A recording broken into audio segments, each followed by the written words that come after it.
আরেকটা বছর পেরিয়ে আমরা দাঁড়িয়ে আছি এক নতুন দিনের সামনে। স্বাগতম জানাই নতুন বছর 2026কে। নতুন আশায়, নতুন বিশ্বাসে, নতুন করে পথ চলার অঙ্গীকার নিয়ে। প্রিয় বন্ধুরা, নতুন বছর মানে শুধু ক্যালেন্ডারের পাতা বদল নয়। নতুন বছর মানে নিজের ভেতরটাকে একটু বদলানোর সুযোগ। এই প্রসঙ্গে মনে পড়ে যায় ঠাকুর শ্রী শ্রী রামকৃষ্ণ পরমহংসদেবের একটি ছোট্ট ঘটনা।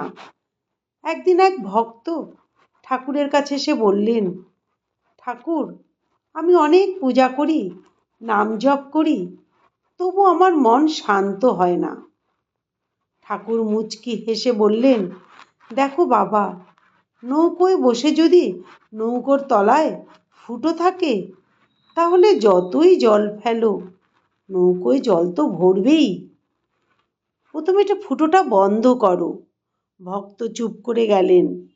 ঠাকুর তখন বোঝালেন, ঠিক তেমনি শুধু ওপরে ওপরে সাধনা করলেই হবে না। মনের লোভ, অহংকার, হিংসা, এই ফুটোগুলো বন্ধ না করলে মনে শান্তি আসবে কি করে? তাই প্রিয় বন্ধুরা, নতুন বছর 2026 আমাদের সামনে সেই প্রশ্নটাই রাখছে। আমরা কি শুধু বাহ্যিকভাবে বদলাতে চাই, নাকি ভেতরটা একটু পরিষ্কার করতেও রাজি?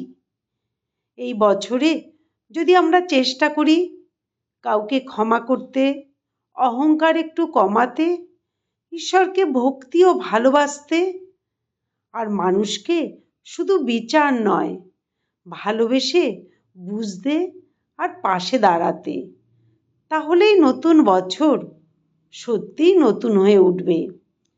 ঈশ্বরের আশীর্বাদের প্রার্থনা জানাই এই নতুন বছরে। ঈশ্বর যেন আমাদের দেন দুঃখ সহ্য করার মতো শক্তি, সুখ পেলে বিনয়, ভুল হলে সংশোধনের বুদ্ধি, আর ঠিক পথে চলার সাহস। যেন আমাদের জীবন হয় একটি জ্বলে থাকা প্রদীপের মতো, যা নিজে আলোকিত আর অন্যকেও আলো দেয়। নতুন বছরের শুভেচ্ছা।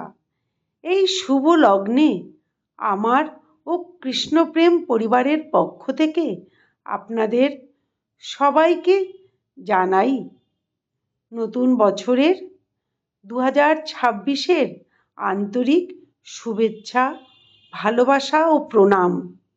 ঠাকুরের কৃপায় আপনাদের জীবন ভরে উঠুক শান্তি, সুস্থতা ও ভক্তিতে। জয় ঠাকুর, জয় শ্রীকৃষ্ণ। নমস্কার।